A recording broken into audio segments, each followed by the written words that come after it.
of people are kind of suspicious of abstract art for whatever reason, right? And I've had this happen to me before in my gallery. Somebody will walk in and they'll see a completely abstract piece and go, "Oh my God, I made the wrong choice. I should have just become an artist. I could splash some paint on a canvas," and very almost, I don't know, missing the point, so to speak. But David, I remember always emphasizing that it's something worthy of your attention. There's more to it than you might immediately recognize, and I just always appreciated that part of it too. It wasn't just only representational work that was worthy of our attention, he always would say.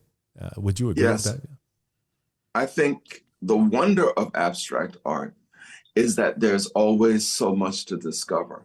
Artists are not just splashing art on canvas, they're actually much more deliberate about the creation of that abstract. Yes.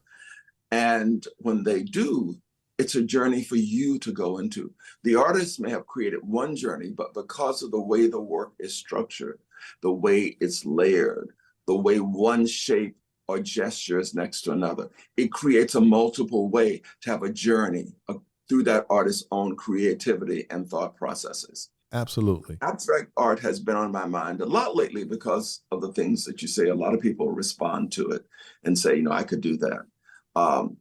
But I think for me, and I really have been thinking about this a lot lately, my interest in abstract art comes from the fact that I was raised in the country. And one of the things we did a lot was walking through the woods, from our house to our grandmother's house to our house to another relative's house. And sometimes we'd go off the trails and just wander through the woods. And what you learn from looking at what seems to be a gnarl of woods is that there could be a sign that tells you you're going in the right direction to somebody's house. There could be a sign that tells you the way the tree is growing, that there's something there that you need to avoid.